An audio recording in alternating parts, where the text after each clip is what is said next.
movement joints are required in fibre cement sheeting on buildings 45 metres or greater in length to accommodate thermal and other movements.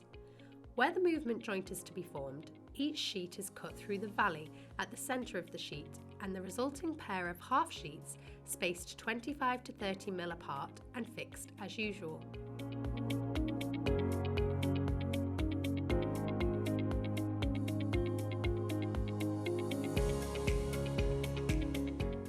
Ridge pieces should be cut and spaced the same distance as the sheets to continue the opening over the building.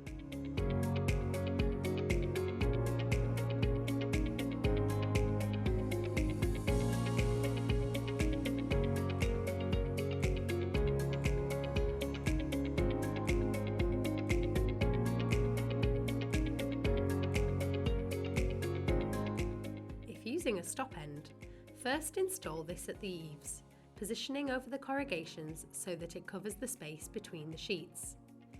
Lay the movement joint over the stop end, with the top end butting up to the bottom edge of the next sheet upslope, and fix to the purlin using the same method of fixing as the roof sheets, with one fixing in the centre of the movement joint at each purlin run.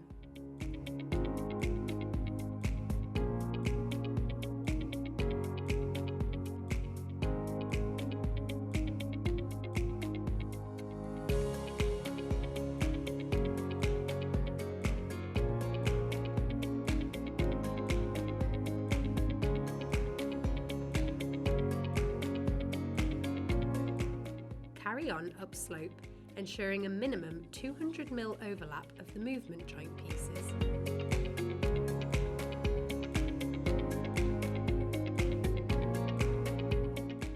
Fix into the centre of each purlin up the length of the joint.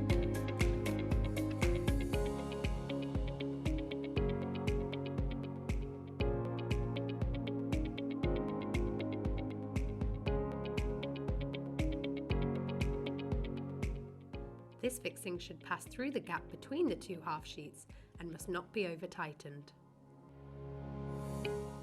After completing both sides, the movement joint cap, being longer than the ridge piece, will then correctly overlap the straight movement joint sections and again should be fixed into the purlin through the gap between the two halves of the ridge.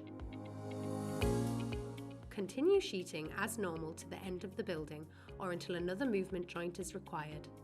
Further movement joints are required every 30 metres after the first movement joint.